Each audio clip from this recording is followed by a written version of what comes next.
После толку многу успех со својата обемна гама спортско корисни возила, сосем логично беше Мерцедес да продолжи со истото темпо меѓу електричните модели.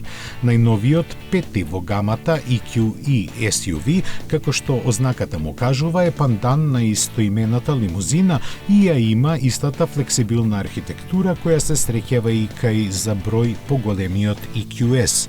Има меѓуоскино растојание од малку на 3 метри, а должината е задржана на 4,86 метри.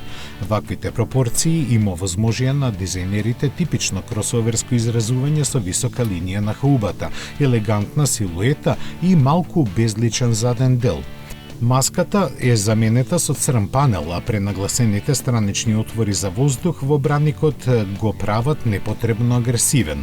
Новитетот ќе биде достапен во истите варијации како и лимузината, со еден или два електромотора со моќност меѓу 386 и 516 коњски сили, а за ултимативните се подготвени и две AMG верзии со моќни 638 и 921 коњска сила.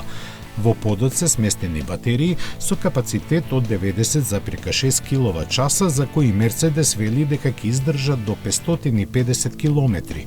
Ќе може да се полнат со моќност од 170 киловати, што значи дека за 32 минути ќе стигнат до 10 до 80% од капацитетот. Кабината е доста слична како и кај седанот, но се разбира далеку покомфорна.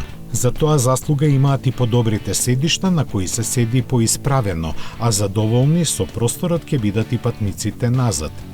На удобноста никој нема да се пожали, посебно кај AMG изведбите кои имаат воздушно ослонување и систем за управување кој делува и на задните тркала. Мерцедес уште нема излезено со цените, но тешко е да се верува дека ќе бидат под 80.000 евра. Први на почеток на идната година ќе му се радуваат купувачите во Америка, каде ќе се произведува.